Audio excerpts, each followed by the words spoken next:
Exercício 5.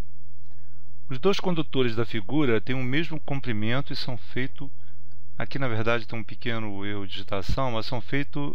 fica claro que, na verdade, são feitos do mesmo metal. Então, seria do mesmo metal. Qual dos dois dissipa uma quantidade maior de potência? Explique.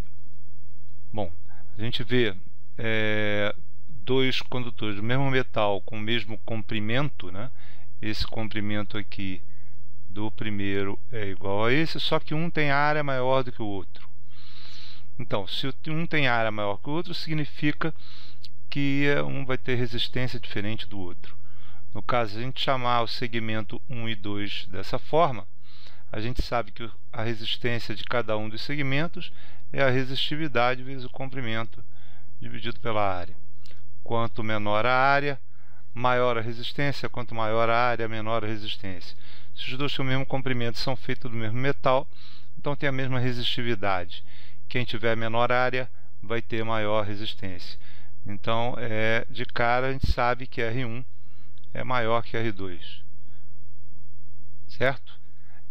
Só que a corrente que passa, que é alimentada por uma mesma fonte, certo? A corrente que entra, né, no segmento 1 e sai do segmento 2, no caso a corrente, aqui, entra e sai do segmento 2, é a mesma, porque você vai ter a mesma quantidade de carga por unidade de tempo passando nos dois segmentos. Então, se a corrente é a mesma, a potência gasta por efeito Joule, a gente já conhece essa expressão, é a diferença de potencial aplicada vezes a corrente que passa pelo segmento. Certo? Isso, se a gente aplicar a lei de Ohm, a diferença de potencial é a resistência vezes a corrente que passa. Então, nós vamos ter a potência igual a resistência vezes a corrente que passa por cada segmento ao quadrado. Dessa forma, quem tiver maior resistência vai gastar maior potência, você vai entregar maior potência para o meio, para o condutor.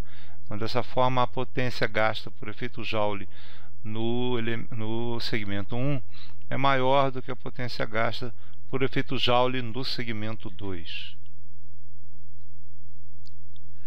E isso é razoável de se pensar, por quê? Porque já que você tem a mesma corrente passando nos dois segmentos, certo? Você tem maior concentração de corrente passando pelaquele que tiver menor área.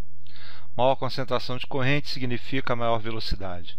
Então, maior movimento das cargas no condutor que tem menor área. Então, tem maior movimento, significa que ele entrega mais energia ao meio do que no segmento 2, que tem menor concentração de corrente, significa menor velocidade.